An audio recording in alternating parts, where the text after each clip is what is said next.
Pai, em nome de Jesus, nós oramos agora de forma intencional pela vida do Bruno, que ele de fato possa ser boca de Deus nesse momento, que tudo aquilo que o Senhor já deu para ele no secreto, ele possa compartilhar com a sua igreja, que da mesma forma que ele foi abençoado e edificado enquanto preparava essa ministração, nós possamos também ser abençoados e edificados por aquilo que o Espírito Santo falará através dele, em nome de Jesus, amém. Boa noite, irmãos. Vocês estão bem, felizes ainda? Amém, que bom. Eu estou bastante feliz em poder compartilhar, como o Gabriel falou, aquilo que Deus tem dado no secreto. E fico feliz em experimentar que Deus é um Deus que fala, que Deus é um Deus que ainda fala, né? Apesar dele ter uma palavra escrita, mas cada vez que a gente se debruça a ouvir e entender o que ele quer dizer com isso, ele fala de uma forma muito particular, de uma forma muito peculiar, porque a gente está vivendo hoje, a cada dia. Então, eu agradeço demais pelo Senhor, da honra de poder compartilhar com os irmãos aquilo que ele tem falado. Bem, na semana passada, a gente terminou a série Igreja, né? E agora esse mês, começa a série Maturidade. E aí eu queria abrir aqui falando um pouco sobre o que nós entendemos sobre maturidade e qual a importância, por que precisamos falar sobre isso, né? Acho que a primeira coisa é por causa da relação com o tema anterior. Diante de tudo aquilo que foi exposto aqui nas últimas semanas, né, do que Deus pensou para a igreja, qual é o chamamento, qual é a responsabilidade, o propósito dessa igreja, agora Deus espera de nós maturidade para conseguir levar isso sobre nossos próprios ombros, né? Então, por isso que é muito importante agora a gente falar sobre isso. E eu queria só ler um texto rápido aqui para abertura ainda, não vai ser o nosso texto de meditação, mas importante para entender o porquê falar sobre maturidade. Efésios 4, do versículo 14 e versículo 15. Então não seremos mais imaturos como crianças, nem levados de um lado para o outro, empurrados por qualquer vento de novos ensinamentos, e também não seremos influenciados quando nos tentarem enganar com mentiras astutas. De acordo com esse texto, imaturos como crianças, levados de um lado para o outro, empurrados por novos ventos de ensinamentos. Isso quer ser imaturo, de acordo com o texto de Efésios. Então, se nós não alcançarmos uma determinada maturidade, a gente corre o risco, de ser empurrado pelos ensinamentos que estão correndo por aí. E nos nossos dias, isso é totalmente relevante, principalmente considerando a internet e as redes sociais. Eu imagino no tempo onde foi escrito, e o Evangelho se aproveitou muito disso, da logística que o Império Romano construiu para o mundo naquela época, né? Então era algo novo que o mundo estava vendo, de muitas cidades conectadas por uma mesma cultura, por um mesmo canal, por um mesmo povo, por uma mesma forma de falar. Isso era muito novo. E para aquela época, isso caracterizava uma rede. E aí o que acontece? Para aquele povo, qualquer coisa que se falava, qualquer nova filosofia, acabava chegando para todo mundo, sabe? Mas ela tinha um delay muito grande. Quando chegava lá no final, aquilo já era outra coisa. Assim foi com o próprio evangelho e o cristianismo, né? Por isso, por exemplo, que você tem o cristianismo meio que vestido com uma roupagem parecida em cada cidade que ele foi pregado, né? E assim também era para as novas filosofias. Chegava lá, aquela pessoa ouvia uma nova verdade e aquilo influenciava a vida dela. Essa é a preocupação de Paulo. A preocupação de Paulo com essa velocidade, a velocidade de carroças numa via do Império Romano. Essa é a preocupação de Paulo com os novos ensinamentos. E a preocupação dele em que a forma de se blindar contra isso é somente a maturidade. E aí você aprende a discernir. Agora eu imagino quão desesperado Paulo estaria se ele estivesse vendo a internet e as redes sociais nos nossos dias. Onde o cara pensa uma coisa, ele posta. E foi. E todo mundo recebeu. Principalmente se é um cara relevante. Se é um cara que tem muitos seguidores. O que ele pensa, todo mundo recebe. Nós recebemos de imediato. Que desespero Paulo teria nos nossos dias. Imagina. Cara, esse povo precisa crescer. Porque qualquer maluco que postar qualquer coisa Se eles não forem maduros, eles vão carregar isso e vão enxergar isso como verdade. E aquela verdade vai ter não sei quantos milhões de seguidores. Caramba, como isso é para os nossos dias? Como maturidade é um tema para os nossos dias. Para viver um cristianismo sadio. Então, para que a gente não seja levado por ventos de doutrinas. E cá entre nós, né? Quantas doutrinas diferentes a gente tem hoje, né?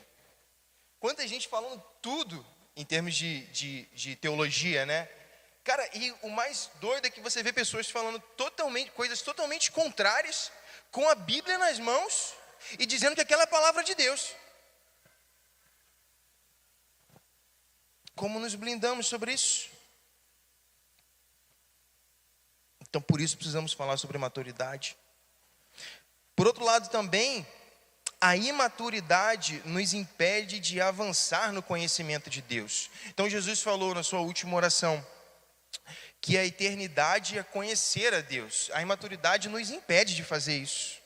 A gente vai ler o texto de Hebreus, que vai mostrar como essa dinâmica acontece, mas a gente fica privado dos mistérios do Senhor, das profundezas dele. Amós fala que a gente tem que conhecer e prosseguir em conhecer. É isso que Deus quer para a gente. Mas se formos imaturos, não conseguimos prosseguir.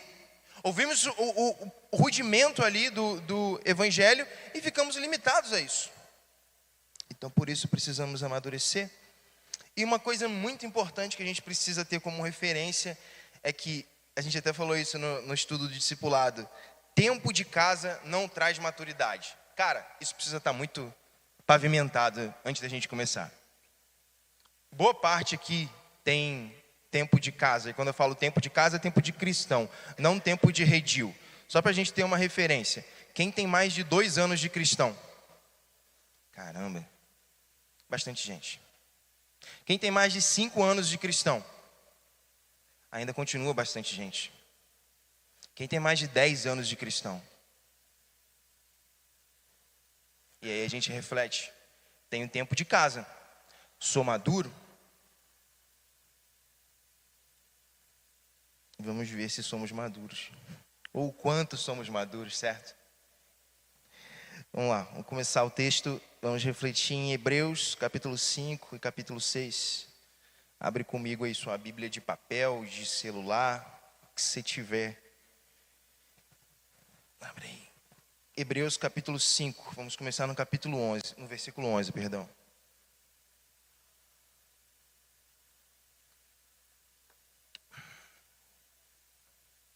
Como a gente vai fazer expositivo, e eu gosto muito disso, de ler o texto e ir se guiando pelo texto, eu acho muito legal.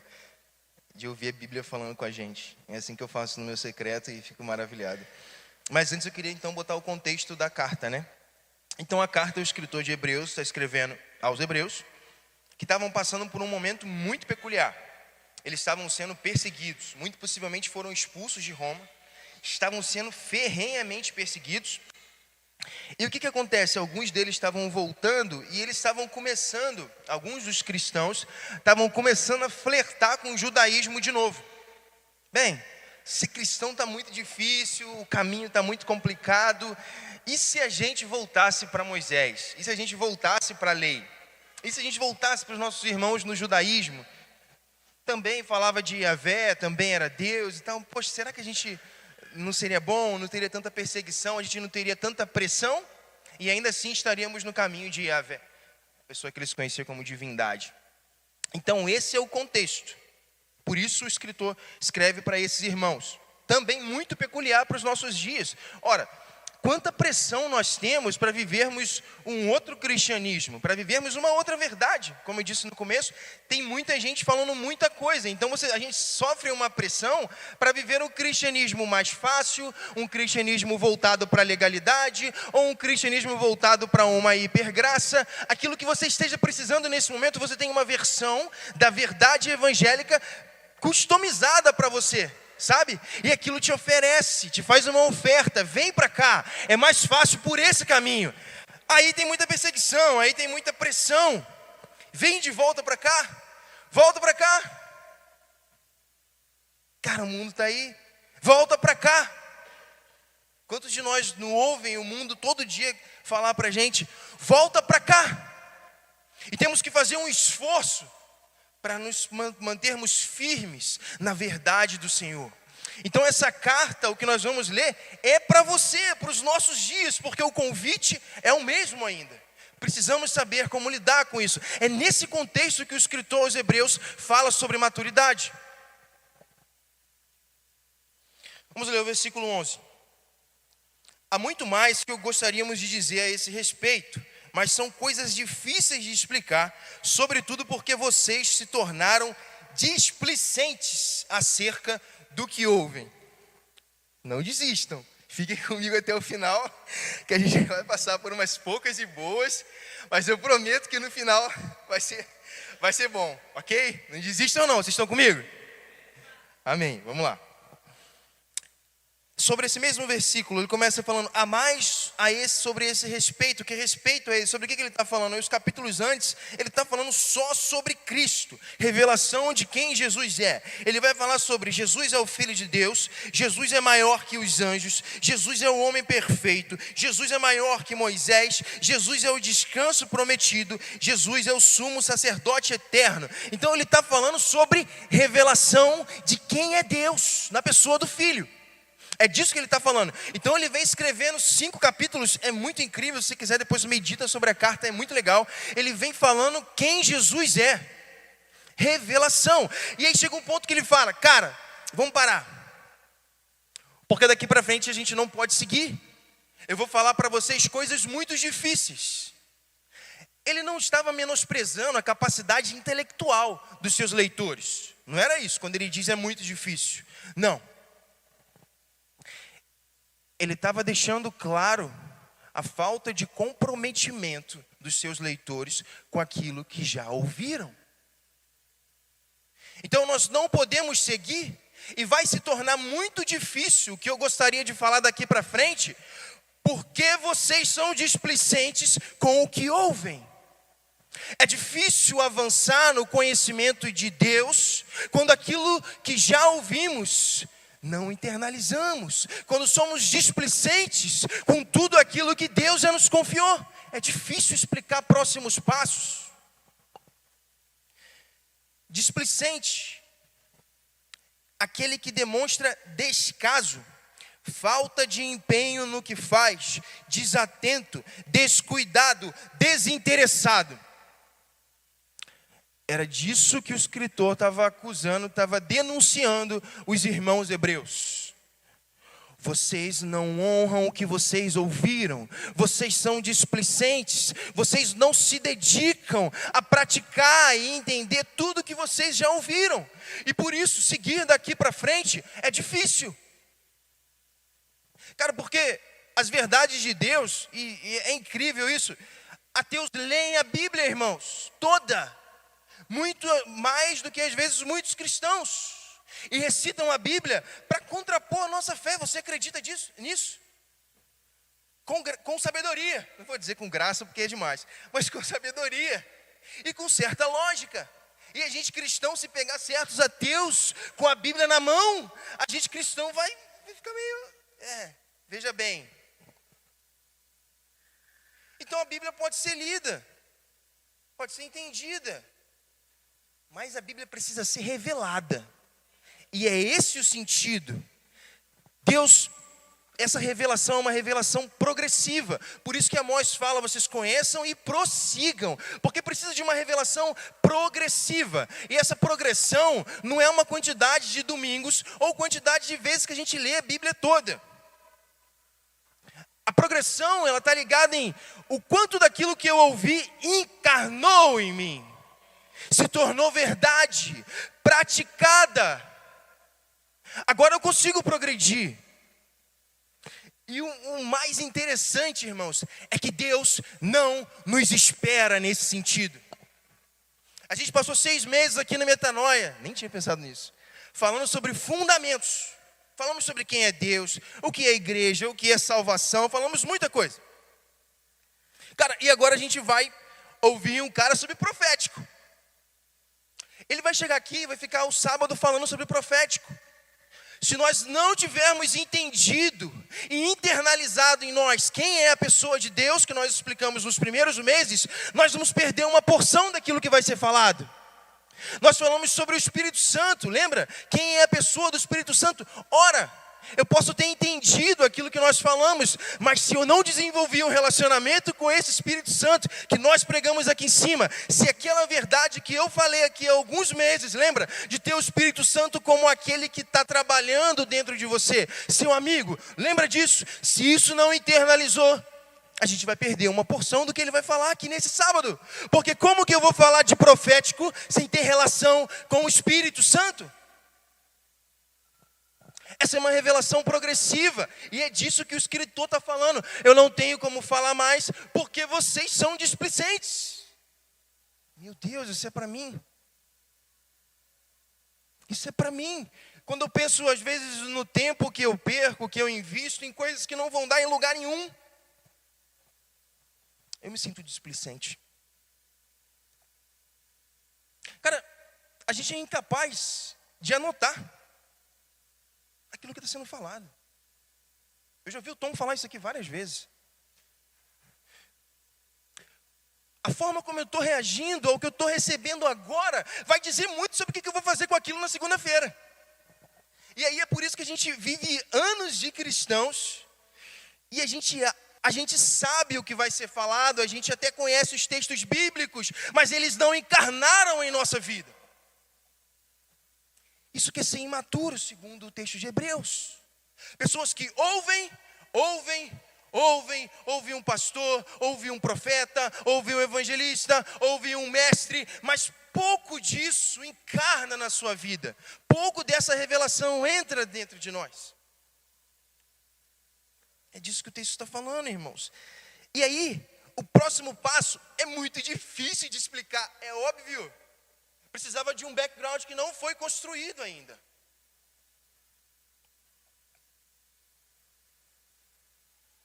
Ser imaturo é ser displicente com aquilo que nós ouvimos.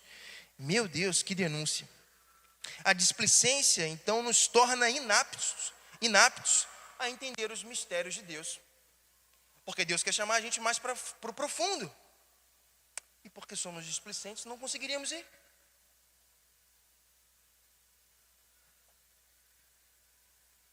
Ouvimos, mas a palavra não encarna.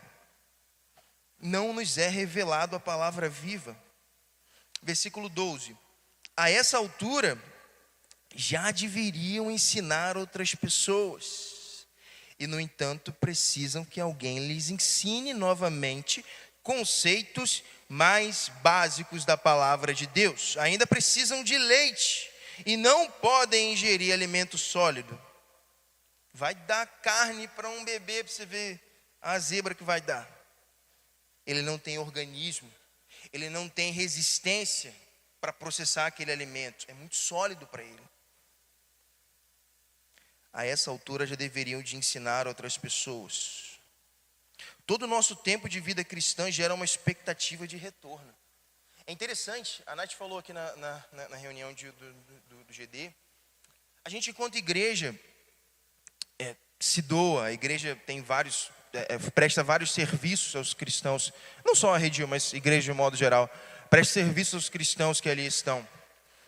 Mas há uma expectativa de retorno, sabe? A gente falou na igreja, né, o que temos que fazer. Então, todo esse investimento espiritual gera uma expectativa de retorno. E é isso que ele está falando aqui. Olha, a essa altura do campeonato, no tempo que vocês têm de casa, vocês já tinham que estar ensinando, gente. Pelo menos os fundamentos vocês já tinham que estar ensinando. Mas vocês precisam que alguém ensine de novo. Então, tem uma medida, sabe? É por isso que a gente pode falar de maturidade. É por isso que a gente pode falar sobre estar aonde deveríamos estar ou não, porque há uma medida. Ele fala, esse tempo vocês já deveriam. Então tem uma projeção, tem uma expectativa de Deus, do reino dos céus, de onde deveríamos estar em termos de maturidade, de compreensão e prática da palavra de Deus. Há uma expectativa para cada um de nós cristãos. O fruto é a multiplicação. Então ele fala, você deveria de estar ensinando pessoas. E deveriam de estar ensinando pessoas. Percebem um eco daquilo que a gente falou de igreja? Ide por todo mundo, discipulai. Então imagina, se Jesus, lembra, confia a obra àqueles discípulos e falou, agora vocês vão. Imagina se os caras não vão. Já era o tempo deles irem e discipularem. Esse é o nosso tempo, irmãos. Já temos tudo o que precisamos. Vamos ensinar pessoas. É isso que ele está falando. Vocês já tinham que estar fazendo isso, gente. Nós, Redil, cristão aqui, já tínhamos que estar fazendo isso. Já tínhamos que estar ensinando pessoas e trazendo para o reino os frutos que são esperados. A imaturidade nos rouba isso.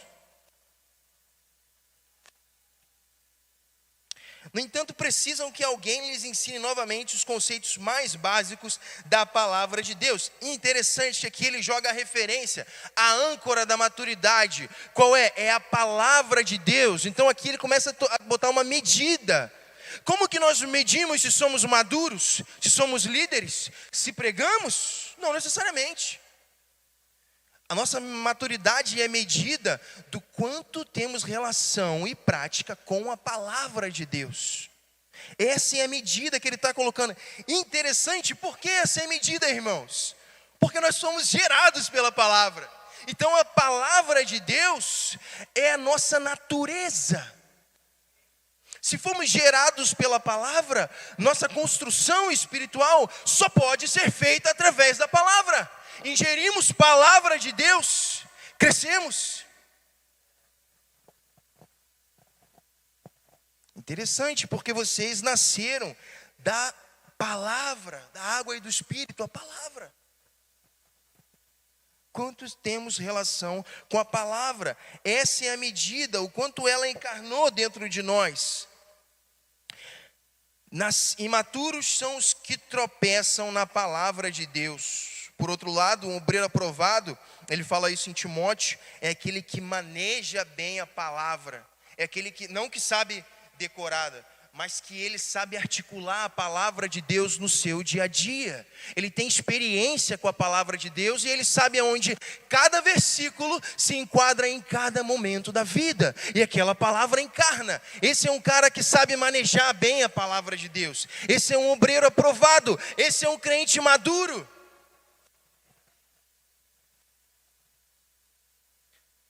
Ainda precisam de leite e não podem ingerir alimento sólido. Tem uma frase que diz, você é o que você come. Os nutricionistas falam muito isso. Cara, como isso é verdade? É bíblico. Deus abona essa frase. Então, se não comemos palavra de Deus, o que somos? Nada. Cristãos medíocres. Se não comemos palavra de Deus. No entanto, se comemos palavra de Deus, nos tornamos a palavra. Olha João Batista. Ele entendeu que a profecia era para ele. Que haveria de vir alguém que seria uma voz que clamaria no deserto. Eu sou essa voz. O cara encarna a palavra. Cara, quanto que a gente evita fazer isso? Quanto será que a gente consegue ler um texto e falar, ok, eu vou me tornar isso, eu vou ser isso que está escrito aqui. O obreiro aprovado é o que maneja bem a palavra da verdade. Ok, eu vou estudar a Bíblia e eu vou ter relação com ela até que eu consiga relacionar a Bíblia para qualquer pergunta que me façam sobre a vida. Se me perguntarem sobre política, eu vou conseguir expressar a palavra de Deus. Se me perguntarem sobre relacionamento homem e mulher, eu vou conseguir revelar o que a palavra de Deus diz sobre isso.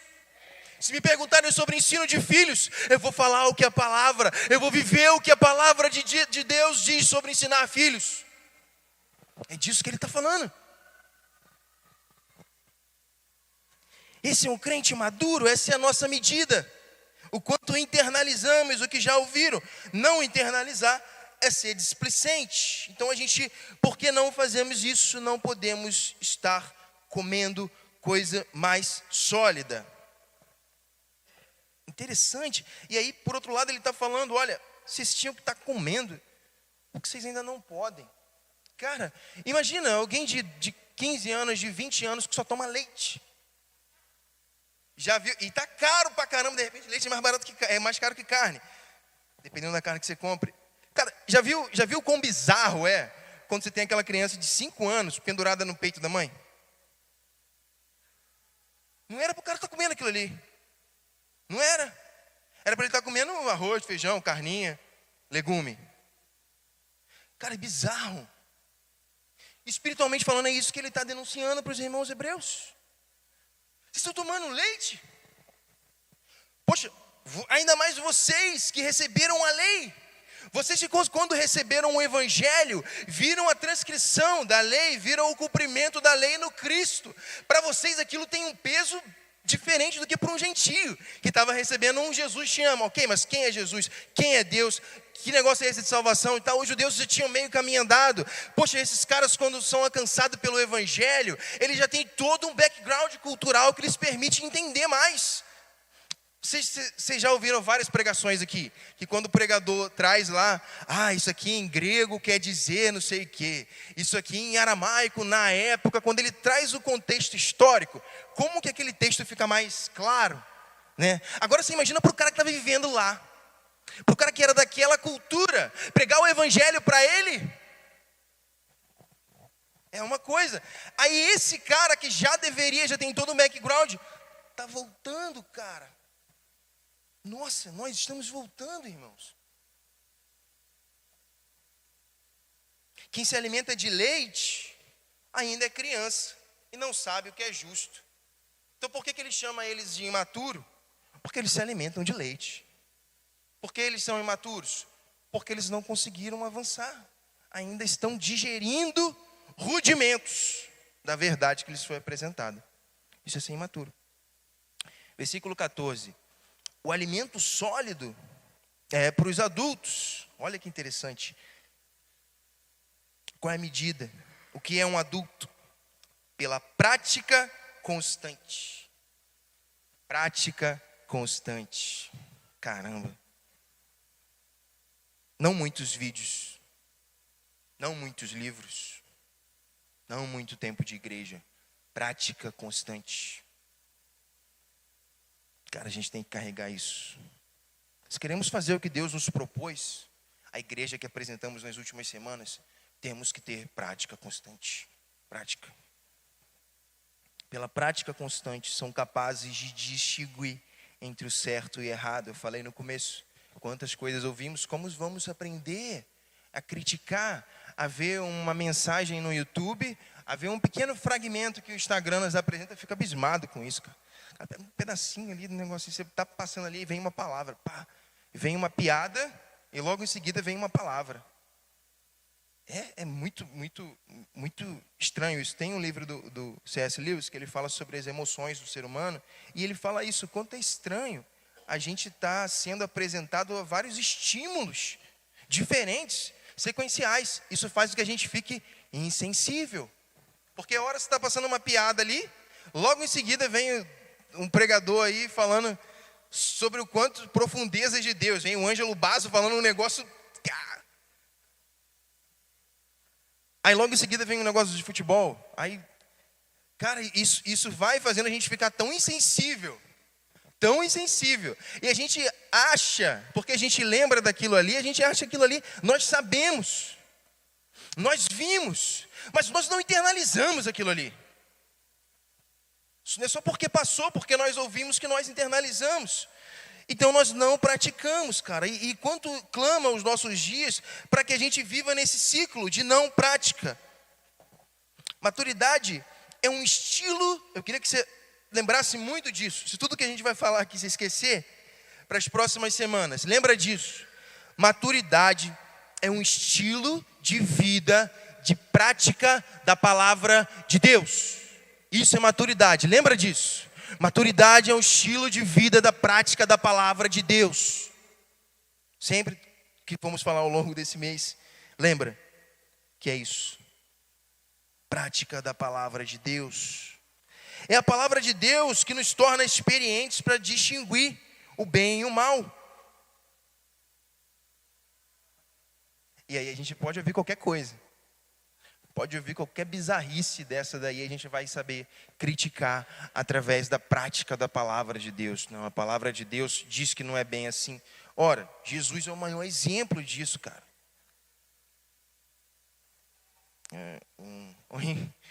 um influencer da época de Jesus falou para ele: se tu és o filho de Deus, é isso aí. Podemos chamar ele de influencer, né? Salvo as devidas proporções.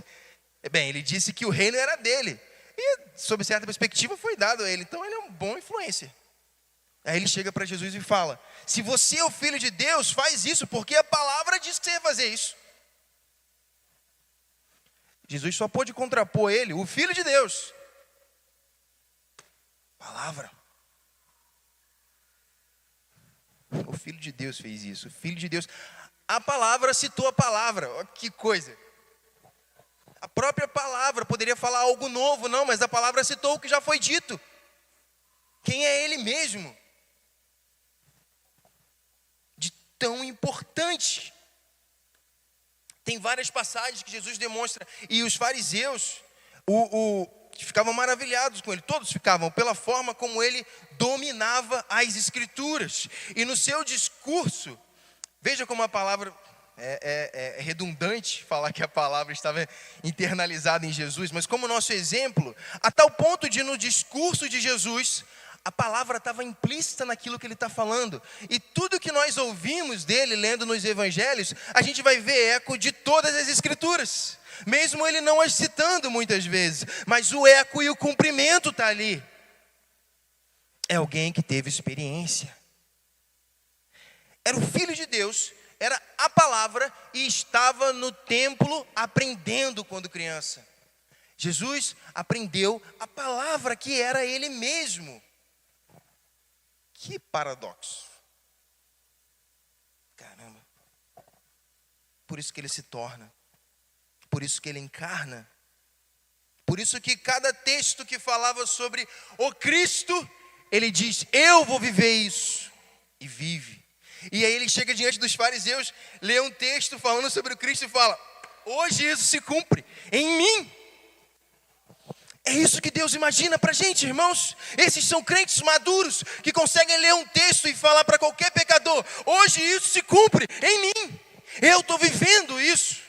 Minha vida é uma demonstração daquilo que está escrito. Como que eu transcrevo algo que foi escrito há 2000 anos ou mais para uma cultura totalmente diferente, numa linguagem totalmente diferente? Como Deus comunica a sua palavra através de nós, irmãos.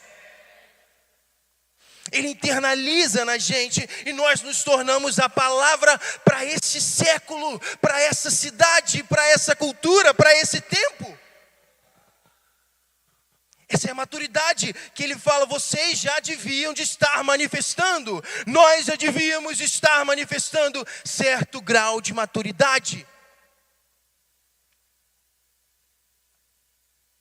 A prática da palavra que nos torna experientes para distinguir o bem do mal.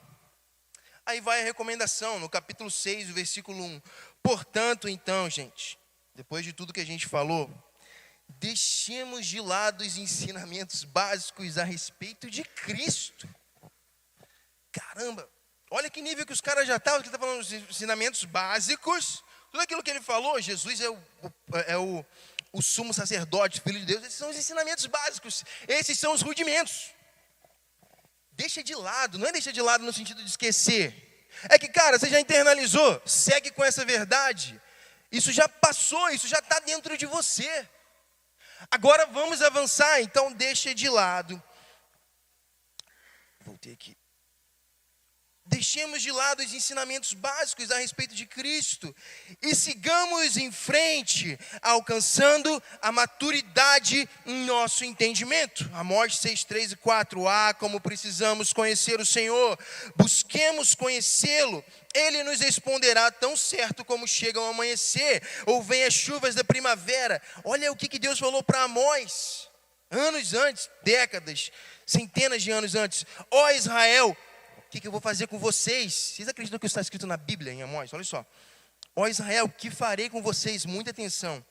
Seu amor se dissipa como a neblina da manhã e desaparece como orvalho à luz do sol. Ó cristãos de São Gonçalo, o que eu vou fazer com vocês? Domingo à noite vocês dizem que me amam, mas na segunda de manhã, dissipou. Acabou. Cara, está escrito na Bíblia.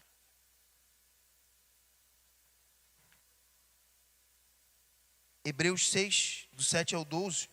Quando a terra absorve a chuva que cai e produz uma boa colheita para o lavrador, recebe a bênção de Deus. Então, tudo aquilo que foi depositado, sermos terra boa, é produzir o fruto adequado.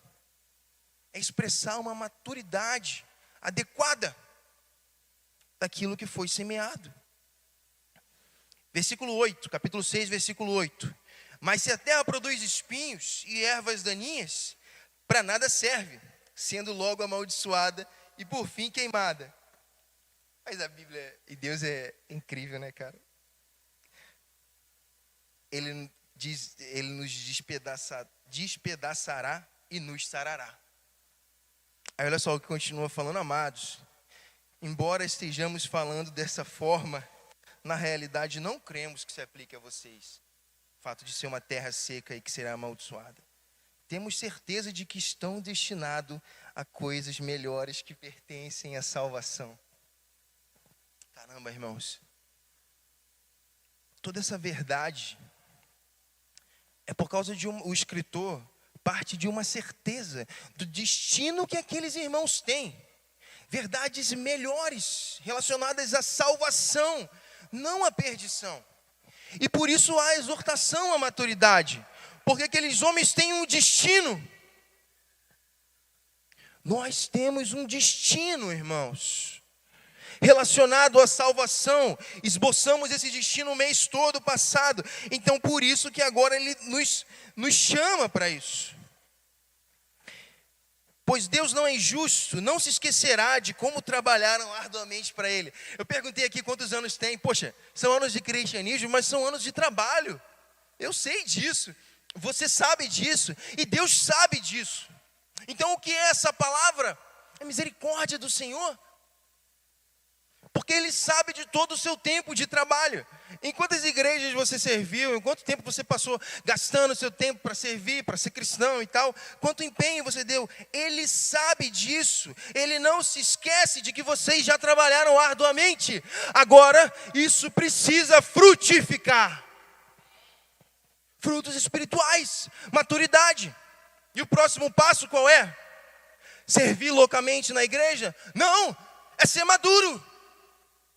A igreja Redil, eu falo como liderança, está aqui a Nath e o Gabriel também, não quer que você sirva loucamente aqui.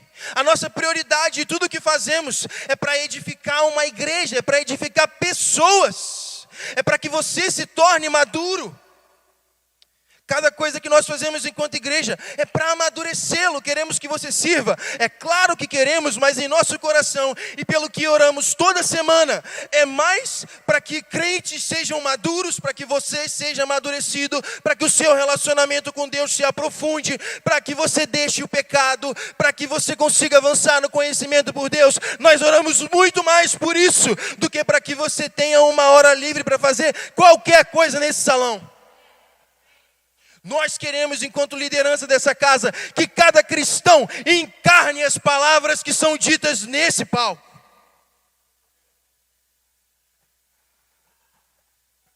Trabalhamos bastante, não se esquecerá de como trabalharam arduamente para Ele.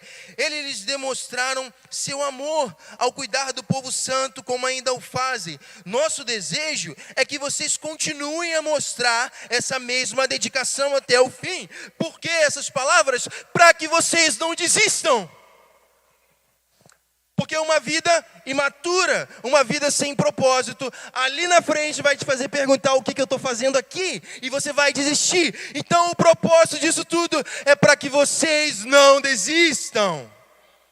Porque alguém que aprofunda o seu relacionamento com Deus, que amadurece a sua prática das Escrituras, não é apático, porque cada vez Deus revela algo novo para ele. Essa é a promessa, irmãos. Essa é a promessa de um Deus inesgotável. A promessa de eternidade é por causa que Deus é inesgotável. Por isso que precisa de uma vida eterna, para conhecer Deus para sempre descobrindo algo novo de Deus. Por isso precisa de uma eternidade. Assim, para que tenham plena certeza da sua esperança. Assim, não se tornarão displicentes, tendo plena certeza da esperança de vocês. Mas seguirão o exemplo daqueles que, por causa de sua fé e perseverança, herdaram as promessas. Caramba, e aqui começa a parte legal da mensagem.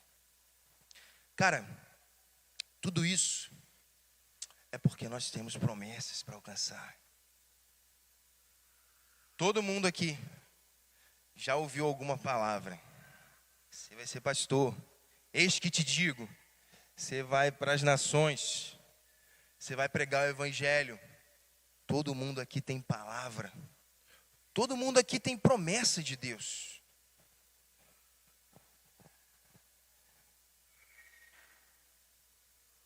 É porque Deus é fiel a essas promessas, irmãos.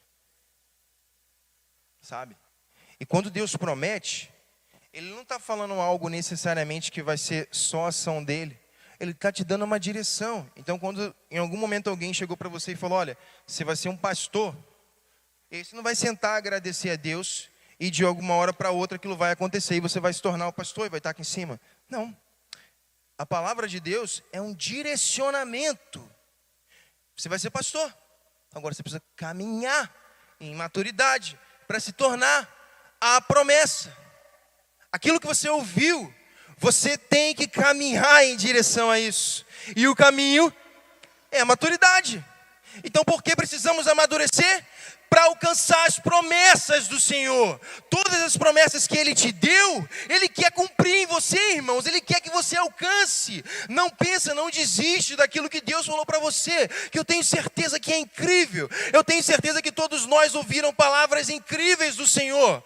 Essa palavra é para que você não desista. Essa palavra é o caminho para que você alcance. Essa palavra é a esperança. Maturidade é a esperança, é o caminho para alcançarmos as promessas do Senhor. Não de termos, promessas não de termos alguma coisa, porque Deus é bom e nos dá qualquer coisa. Mas as promessas mais incríveis do Senhor, elas estão relacionadas ao que vamos nos tornar. Essas são as promessas mais incríveis, pelo menos para mim é. Se alguém chegasse para mim agora e falasse, olha, eis que te digo, você vai ter uma casa, uma mansão, eu gostaria. Principalmente se tivesse piscina, eu gostaria muito. E churrasqueira, eu gostaria muito. Mas se alguém falasse para mim, eis que te digo, cara, você vai curar pessoas. Eu não tenho ideia de como isso acontece, eu acho incrível, mas eu não tenho nenhuma afinidade com isso. Eu ia ficar muito mais impactado, porque isso diz não o que eu vou ter, mas quem eu vou ser.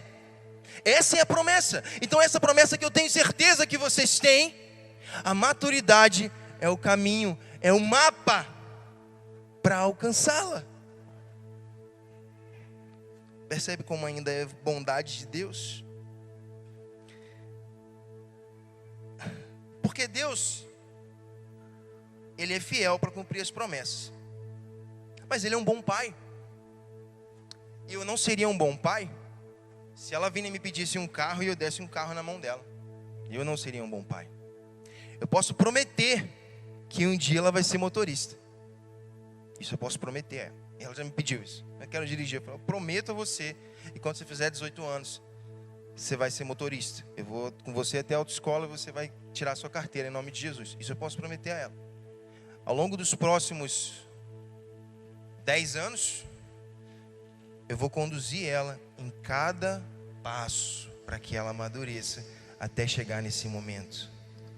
O primeiro passo é andar numa bicicleta de rodinha. Depois ela vai andar numa bicicleta sem rodinha.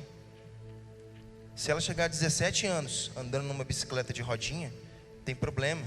Mas com 9, ela não pode dirigir um carro. E Deus segue a mesma premissa. O que Deus está fazendo aqui, irmãos? Ele está pegando nas nossas costas assim, empurrando, vai. É isso que o Espírito está fazendo. Sabe aquele pai que bota a criança lá na bicicleta e a criança já está há meses ali só na rodinha e ela segura para ela. Aí ela não quer sair daquela bicicleta de rodinha porque é legal pra caramba. Ela está andando e tal, ela está tendo está tendo a experiência de andar de bicicleta. Poxa, só que já está na hora dela andar sem rodinha, cara. E aí o que um bom pai faz? Tira a rodinha dessa bicicleta. Eu seguro você, você não vai cair. Ele segura ela pelas costas. À medida de que ela pedala, as primeiras pedaladas, ela vai ficar bamba. Até que em um momento, ela sente que de fato o pai dela está segurando ela. E ela sente segurança. Caramba, irmãos. Isso é maturidade.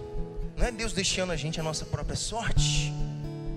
É Deus falando para você: sobe na bicicleta sem rodinha, eu vou segurar você.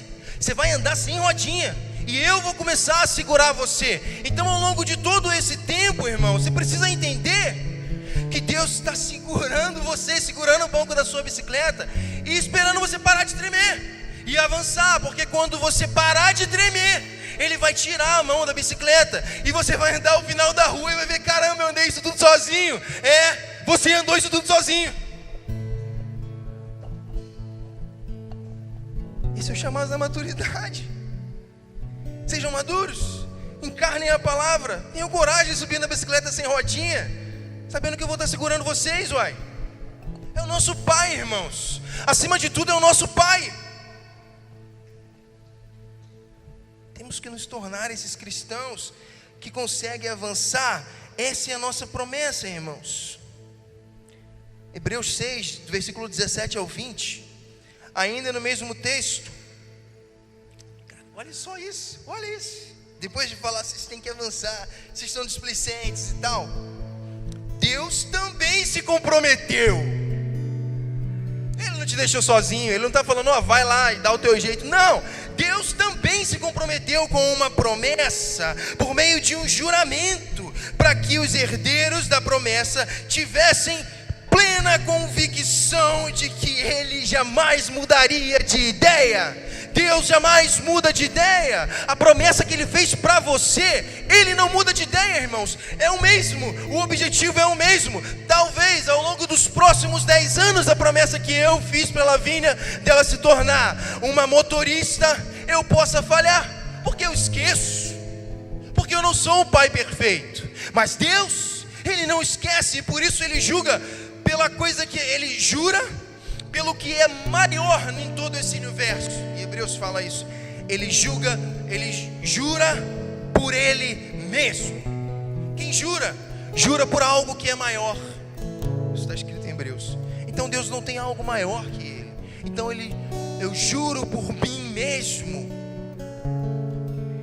Deus também se comprometeu. A promessa e o juramento, então, não podem ser mudadas, pois é impossível que Deus minta. A boa notícia, irmãos, é que a promessa de Deus, por mais que difícil seja aquilo que eu falei nos primeiros minutos dessa pregação, a boa notícia é que nós temos um spoiler. Qual é o spoiler? É a promessa que Deus te deu e a fidelidade que Ele tem a isso. Então, se Ele prometeu que você vai se tornar esse cara, esse é o caminho, mas você vai se tornar esse cara.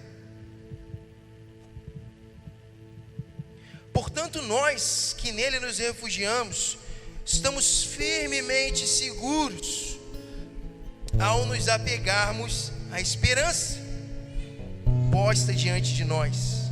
Olha aqui, eu lembro da primeira vez que eu me deparei com esse versículo, esse trecho, não contextualizado com tudo, mas a primeira vez que eu me deparei, eu fiquei muito tempo refletindo sobre isso. Isso me alimentou espiritualmente muito.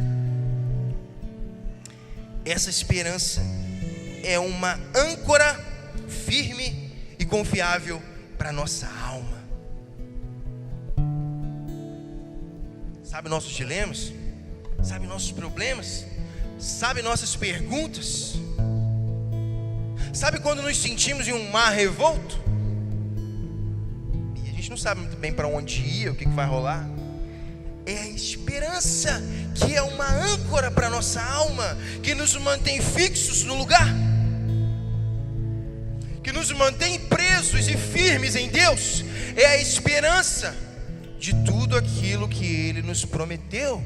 É a esperança que é a âncora firme, que nos diz: vai lá, você vai conseguir, você vai se tornar Por pior que seja esse momento, por mais fraco que você pareça estar, que você se sinta, por mais distante de Deus que você se sinta, essa esperança é a âncora, a esperança da promessa dele, a esperança daquilo que ele falou, que ele é fiel e que jurou e se comprometeu com o seu desenvolvimento. Essa esperança tem que ser, meu irmão, a âncora para a sua alma. Cara, e se você esquecer aquilo que eu falei, lembra que o que Deus te prometeu é o que tem que estar ecoando na tua cabeça. Essa é a âncora para a sua alma. Para os momentos difíceis que você vai encontrar essa semana. E você vai encontrar momentos difíceis. Caramba, isso é para mim. Você vai encontrar momentos difíceis. A âncora para a sua alma, para você manter a sanidade, para você manter a sua espiritualidade, para você não desistir, é a promessa que Deus te deu. É o quanto Ele se compromete com a sua palavra.